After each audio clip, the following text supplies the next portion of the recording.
রাধারানীর জন্য আমাকে যোগী সাজতে হবে, এটা কোনো বড় কথা? রাধার জন্য তো আমি সবকিছু করতে পারি।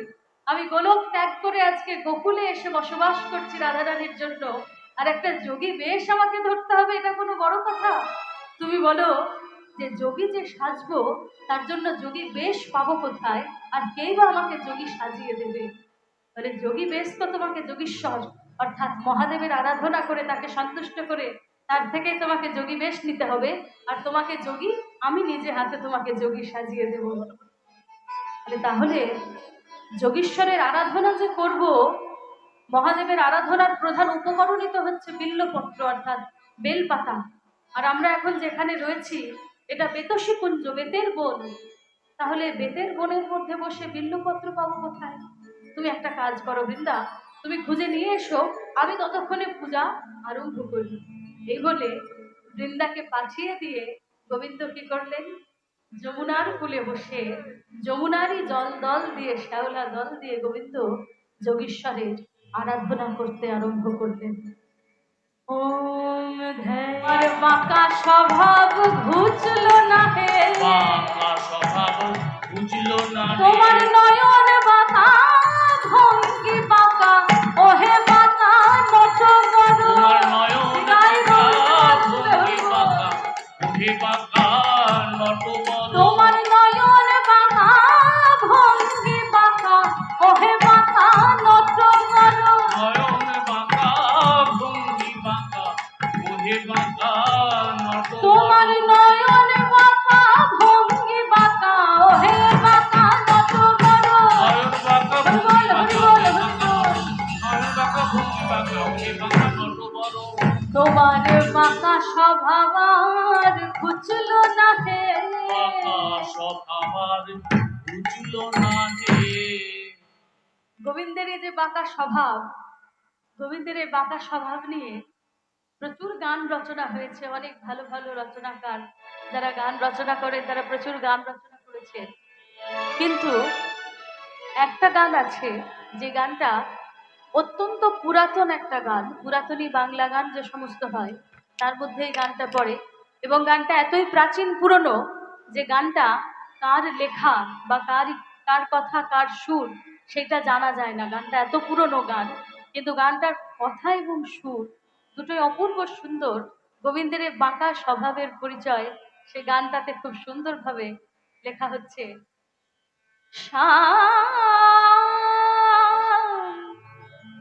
তুমি বাঁকা বাঁকা তোমার মন,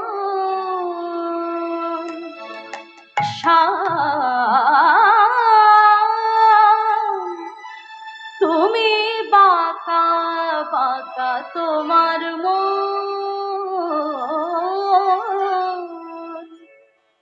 বাঁকায় বাঁকায় মিলে গেল, বাঁকায় বাঁকায় মিলে গেল মদন মোহন শ্যাম, তুমি বাঁকা বাঁকা তোমার মন, বাঁকা তোমার সিথি বাঁকা, আর বাঁকা তোমার শিখি বাঁকা,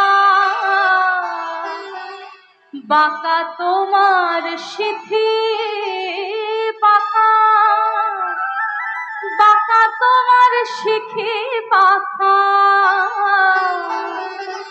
বাঁকা তোমার ভঙ্গি বাঁকা, বাঁকা তোমার ভঙ্গি বাঁকা, বাঁকা শ্রী চরণ শ্যাম গো, তুমি বাঁকা বাঁকা তোমার মন, বাঁকায় বাঁকায় মিলে গেল মদন মোহন শ্যাম, তুমি বাঁকা বাঁকা তোমার মন। গোবিন্দের যে বাঁকা রূপ বাঁকা স্বভাব, যতই যোগী বেশে এসে দাঁড়াক সে বাঁকা স্বভাব গোবিন্দের, ঘুষবার নয়। গোবিন্দ বলে, বৃন্দা, তাহলে তুমি যদি আমাকে চিনতে পেরে যাও, রাধারানীর সামনে গিয়ে দাঁড়ালে রাইও তো আমাকে চিনে ফেলতে পারে। তাহলে যে এত কষ্ট করে যোগী বেশ নিয়ে এলে, যোগী সাজলাম, সমস্ত আয়োজন পণ্ড হয়ে যাবে। আচ্ছা, তাহলে আমি একটা কাজ করি, আমি আমার এই যোগী বেশটা একটু পরীক্ষা করিয়ে নিই। মাধব, যোগী বেশ পরীক্ষা কোথায় করাবে? বলে, কেন? আমার মায়ের কাছে।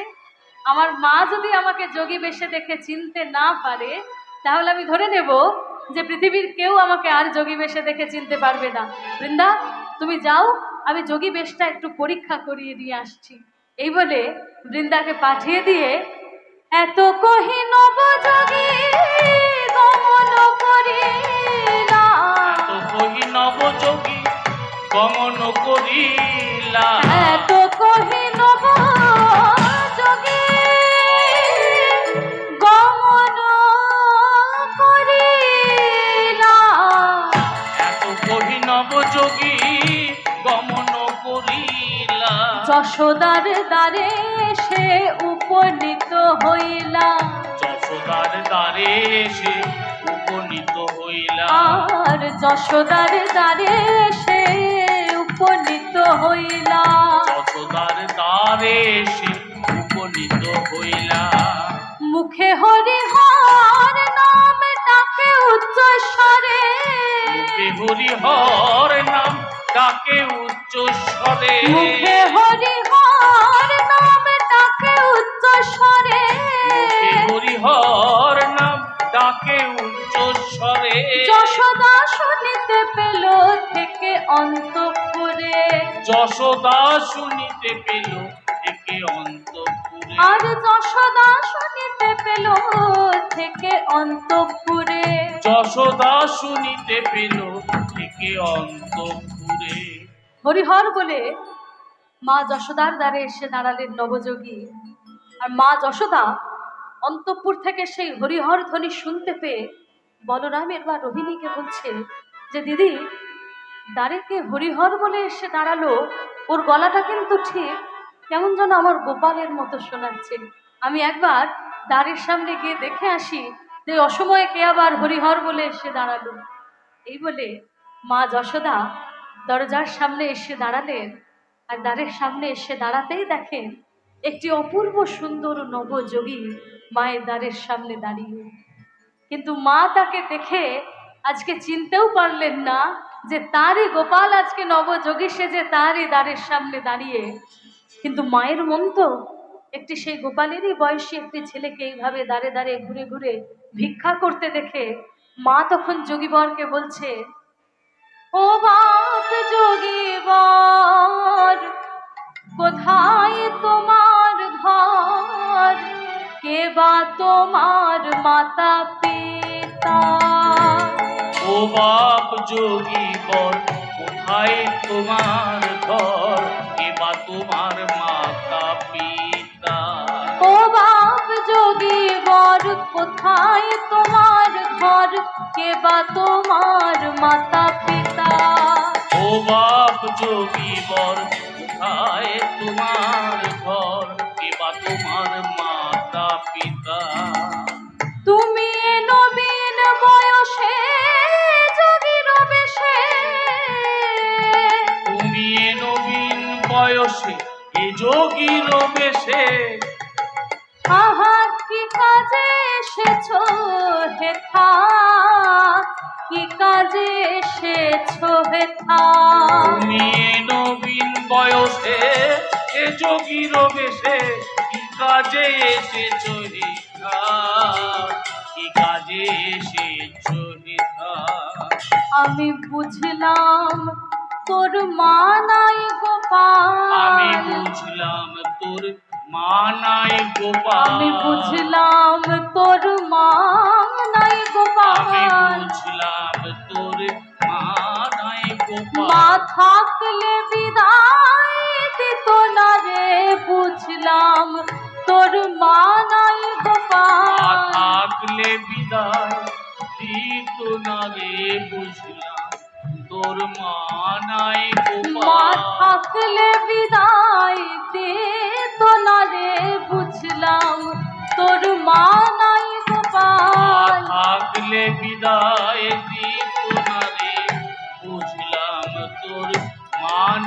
গোপাল। বাবা যোগীবর, তোর পিতা মাতা নিশ্চয়ই কেউ জীবিত নেই না রে? হ্যাঁ রে বাবা, পিতামাতা জীবিত থাকলে কখনো একটি অল্প বয়সী এই বয়সী ছেলেকে দাঁড়িয়ে দাঁড়িয়ে ভিক্ষা করতে দেখতে পারে? তা বাবা যোগীবর, তোর নিবাস কোথায় রে? তুই থাকিস কোথায়?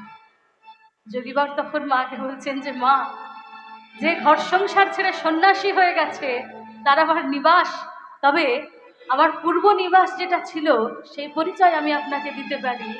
গোপাল নিজের মায়ের কাছে আজকে নিজেরই পরিচয় দিচ্ছে, মিথ্যা কথা তো মায়ের সামনে বলতে পারবেন না। নিজের পরিচয় মায়ের কাছে বলছেন অন্য রকম ভাবে ঘুরিয়ে। মাকে বলছেন তিনি পরিচয় যে মা, আমি মথুরা নিবাসী, আমার নাম কালো শশী, আমি থাকি যে বনের ভিতরে। আমি মথুরা নিবাসী, নাম কালো শশী, থাকি যে বনের ভিতরে। আমি মথুরা নিবাসী, নাম কালো শশী, থাকি যে বনের ভিতরে। মথুরা নিবাসী, নাম কালো শশী, থাকি যে বনের ভিতরে। আমার পিতা মাতা সব বেঁচে আছে, পিতা মাতা সব বেঁচে আছে, ওই মথুরায় সব বেঁচে আছে। ওই মথুরায় সব বেঁচে আছে। বংশ রাজার কারাগারে মথুরায় সব বেঁচে আছে। বংশ রাজার কারাগারে মথুরায় সব বেঁচে আছে। বংশ রাজার কারাগারে মথুরায় সব বেঁচে আছে। বংশ রাজার কারাগারে মথুরায় সব বেঁচে আছে। মা, আমার পিতা মাতা সবাই জীবিত আছেন, কিন্তু বর্তমানে যিনি মথুরার রাজা কংস, অত্যন্ত অত্যাচারী রাজা, তিনি আমার পিতা মাতাকে বন্দি করে রেখেছেন। ক্ষুধায় খাবার চাইলে বেত্রাঘাত করে, পিপাসায় জল চাইলে মুখের সামনে আগুন এনে ধরে। মা তখন বলছে বাবা যোগীবর, তোর পিতামাতা যদি কংসের কারাগারে বন্দি, তাহলে তুই বাবা এত বড় হলি কি করে? তোকে কে এত বড় করলো? তোকে কে মানুষ করলো? যোগীবর তখন মাকে বলছেন যে মা, আমি ভূমিষ্ঠ হবার পরেই আমাকে আমার পিতা পরের ঘরে রেখে এসেছিল, আর সেই দিন থেকে আমি পরের মাকে মা বলি গো।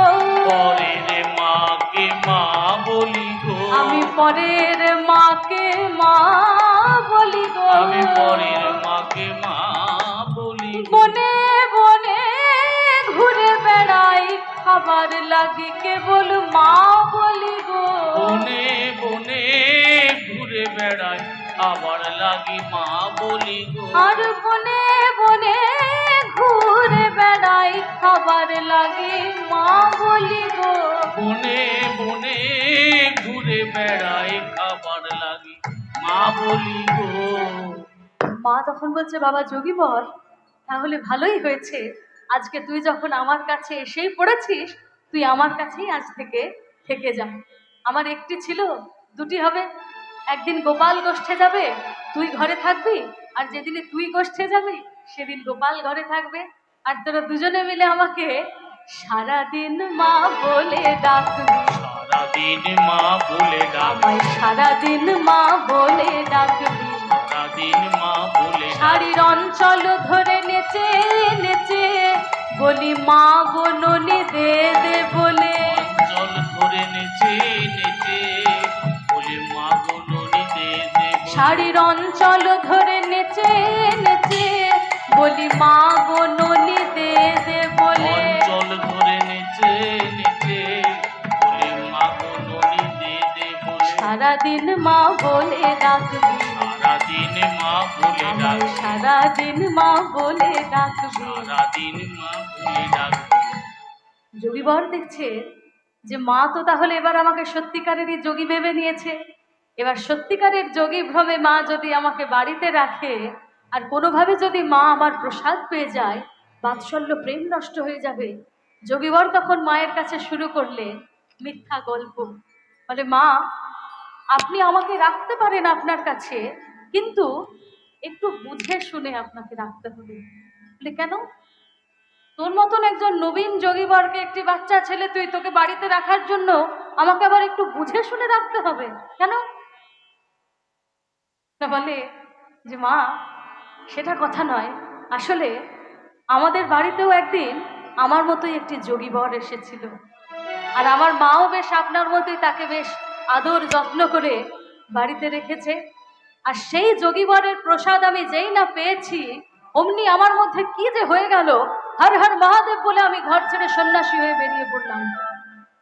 মা তখন বলছে, কি যোগী বরের প্রসাদ পাওয়া মাত্রই তুইও যোগী হয়ে বাড়ি ছাড়া হয়ে গেছিস? মা তখন মনে মনে চিন্তা করছেন যে তাহলে কোনোভাবে আমার গোপাল যদি এই যোগীবরের প্রসাদ পেয়ে যায়, আমার গোপালও তাহলে সন্ন্যাসী হয়ে বাড়ি ছাড়া হয়ে যাবে, আমি গোপাল হারা হয়ে যাব। না না না না বাবা যোগীবর, তাহলে তোকে আমার কাছে থাকতে হবে না। তবে আজকে তুই যখন আমার কাছে এসেই পড়েছিস, তুই কিছু সেবা করে যা আমার কাছে। বলে মা, আমি সেবা করতে পারি, কিন্তু সেবার একটি শর্ত আছে। কি শর্ত? না, আমার সেবা হয়ে যাওয়ার পরে আপনাকে দেখতে হবে যে প্রসাদের পাত্রটি যমুনায় গিয়ে যেন ভাসিয়ে দেওয়া হয়। আমার প্রসাদ যেন কেউ না পায়, প্রসাদের পাত্রটি যমুনায় গিয়ে ভাসিয়ে দিতে হবে। কারণ গোবিন্দ যমুনাকে একদিন কথা দিয়েছিলেন যে তিনি যমুনাকে তার প্রসাদ দিয়ে ধন্য করবেন। আজকে এই ঘটনার মধ্যে দিয়ে যমুনাকে দেওয়া সেই কথা রাখাও হয়ে যাবে। মা তখন বলে, বাবা যোগীবর, তাই হবে, আমি প্রসাদের পাত্রটি যমুনায় ভাসিয়ে দেব। এই বলে ক্ষীর সর ননি ছানা সমস্ত আয়োজন ভালো করে সাজিয়ে মা যোগীবরের সেবার আয়োজন করলেন। আর সেবা হয়ে যাওয়ার পরে পাছে গোপাল কোনোভাবে প্রসাদের একটি কণাও পেয়ে যায়, এই ভয়ে শুধু প্রসাদের পাত্রটি নয়, প্রসাদের পাত্রের চারপাশের মাটি সমেত খুঁড়ে নিয়ে মা যমুনার জলে ভাসিয়ে দিতে গেলেন। আর যেই না যমুনার জলে সেই প্রসাদের পাত্রটি মা দিলেন, অমনি যমুনা কি করলেন? আজকে যমুনা কর পেতে নিল, যমুনা পর পেতে নিল, আমার প্রাণ গোবিন্দে প্রসাদ জেনে হায় রে, যমুনা কর পেতে নিল। আমার প্রাণ গোবিন্দে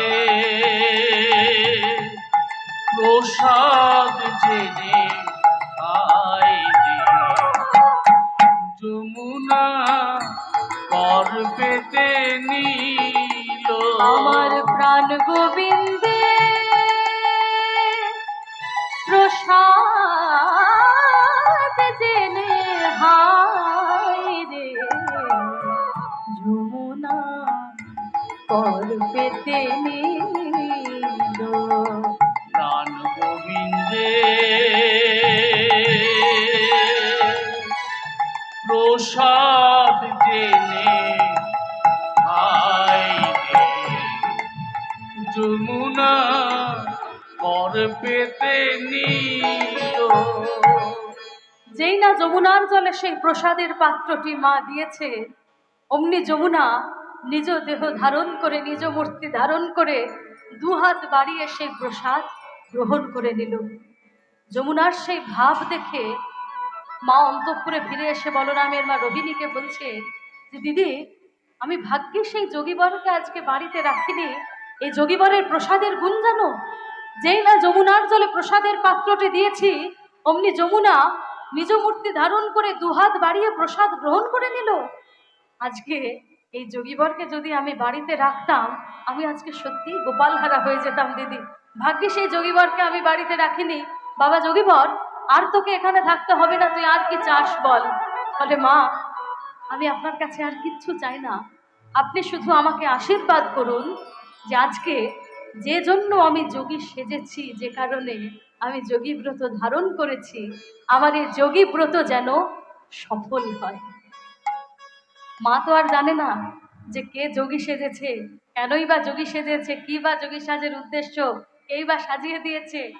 মা কিচ্ছু না জেনে শুনে যোগীবরকে আশীর্বাদ করলেন, বাবা যোগীবর, আমি তোকে আশীর্বাদ করছি, তোর যোগী ব্রত সফল হোক, সফল হোক, সফল হোক।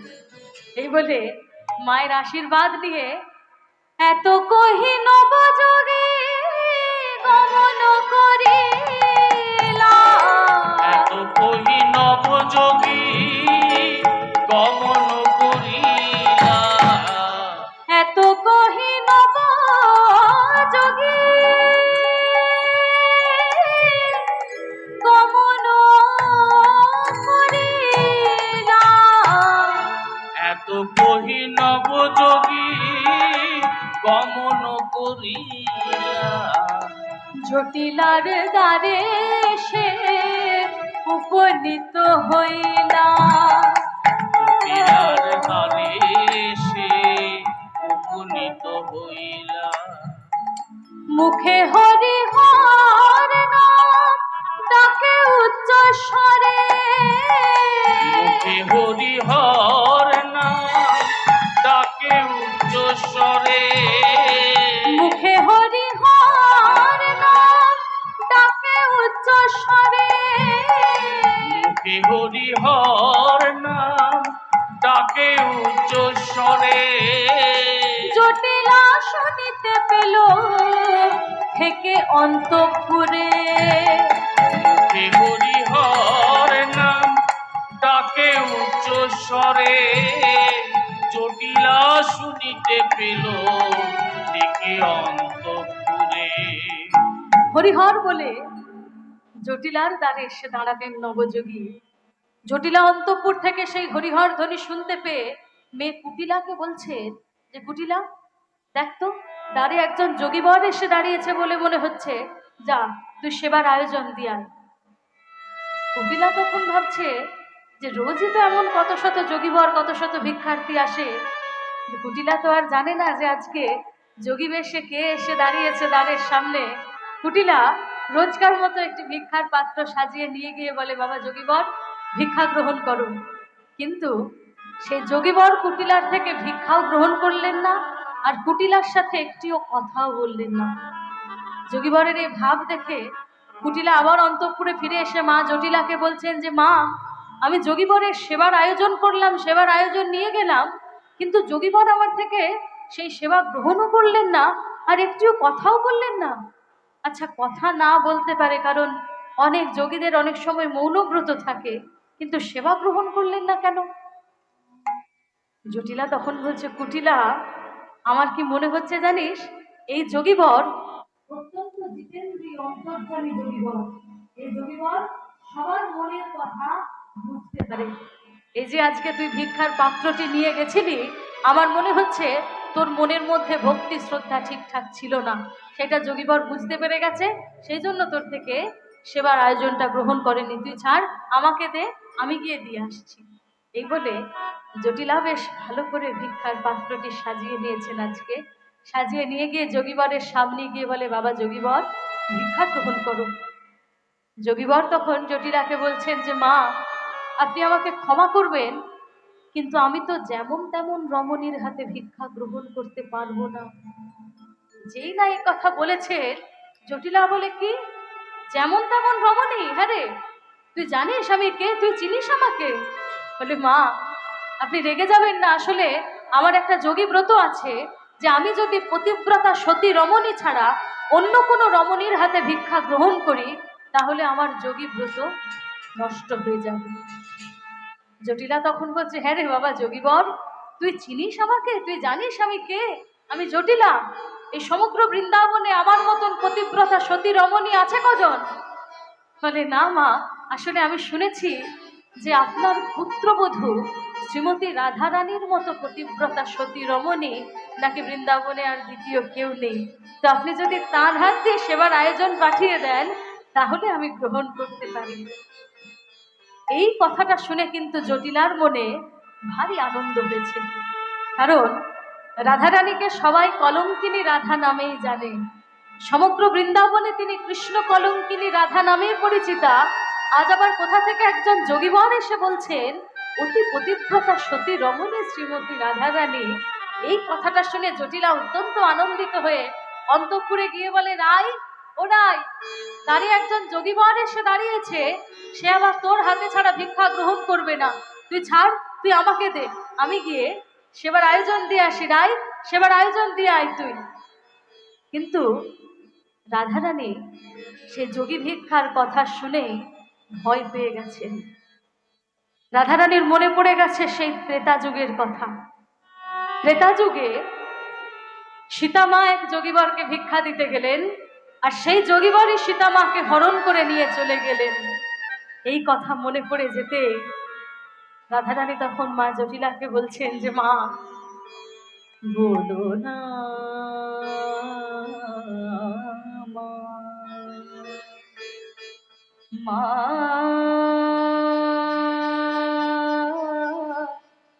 মা বলো না মা, যোগে ভিক্ষার কথা বলো না মা, যোগে ভিক্ষার কথা বলো না মা, যোগে ভিক্ষার কথা বলো না মা, সে যোগীতে সীতা হরে না জানিয়ে যোগী আবার, না জানিয়ে যোগী আবার কি না হরে, বলো না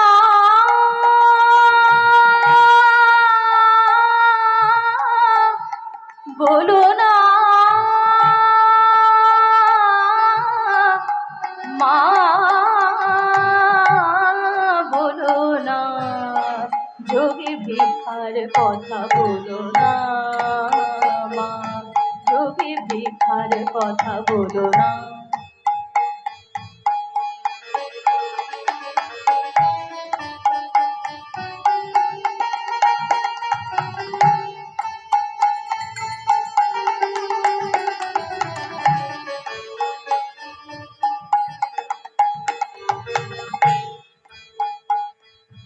যোগী ভিক্ষার কথা বলো না মা, যোগী ভিক্ষার কথা বলো না।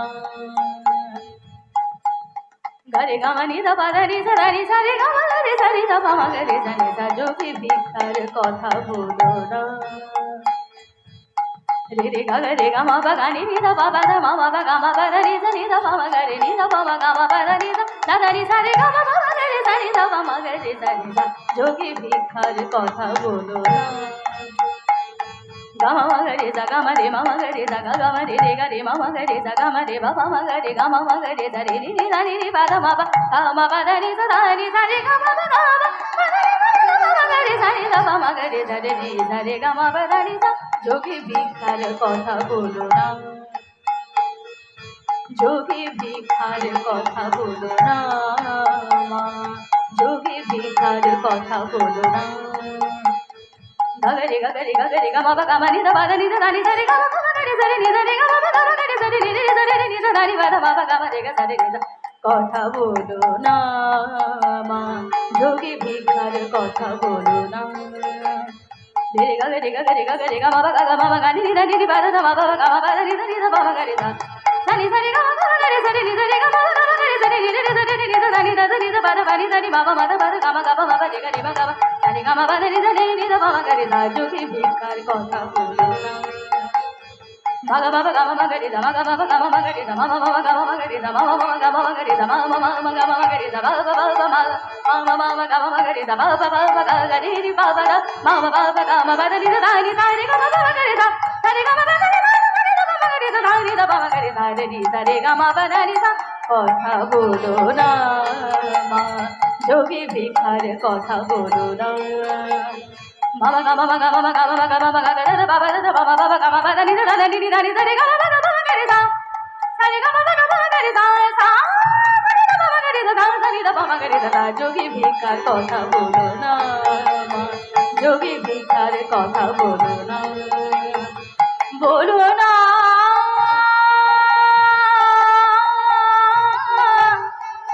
মা, বলো না বলো না বলো না বলো না। কথা বলো না, কথা বলো না, কথা বলো না মা। যেই না রাধারানী জটিলাকে বলেছেন যে মা আমাকে যোগী ভিক্ষার কথা বলো না, সে যোগীতে সীতামাকে হরণ করে নিয়ে চলে গেছিল, না জানি আজকে আবার এই যোগীবর কি হরণ করতে এসেছে। জটিলা তখন রাধারানীকে বলছে রাই আমি নিজে গিয়ে দেখে এসেছি এই যোগীবর অত্যন্ত জিতেন্দ্রীয় অন্তর্যামী যোগীবর, তুই নির্ভয়ে গিয়ে সেবার আয়োজন দিয়ে আয়।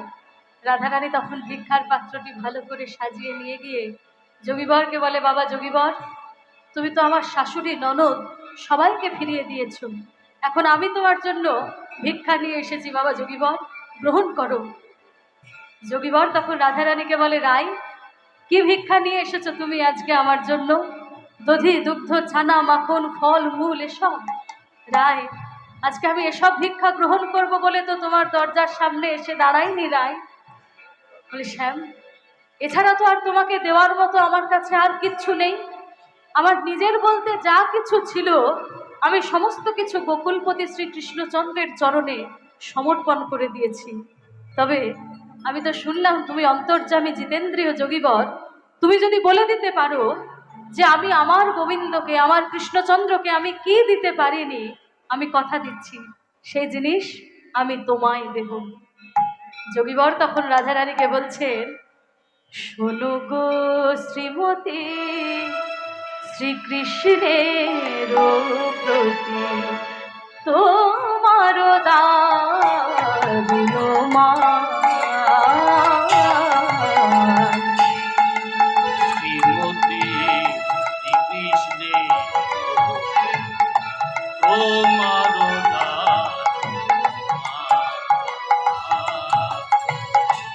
শ্যামের লাগিয়া চাহিতে এলাম, বেরো লাগিয়া চাহিতে মান ধন করদান। শোনো গো শ্রীমতী কৃষ্ণের প্রতি তোমার দান মা। শ্রীমতী শ্রীকৃষ্ণের তোমার নন্দেরও নন্দন প্রতি করিয়াছ মান, সেই মান ও ধন এবে করো মোরে দান। হঠাৎ এক যোগীবরের মুখ থেকে এই কথা শুনে আর যোগীবরের সামনে এসে দাঁড়াতেই যোগীবরের গায়ে কৃষ্ণ কৃষ্ণ গন্ধ পেয়ে রাধারানী বুঝে গেলেন যে আজকে তারই বধূ নবযোগী সেজে তারই দরজার সামনে দাঁড়িয়ে। বধূকে সামনে পেয়ে রাধারানী লাজ লজ্জা মান অভিমান শাশুড়ি ননদ সমস্ত কিছু ভুলে গিয়ে হাতের ভিক্ষার পাত্রটি ফেলে দিয়ে দুবাহু দিয়ে বধূকে বক্ষে জড়িয়ে বলছেন বধূ হে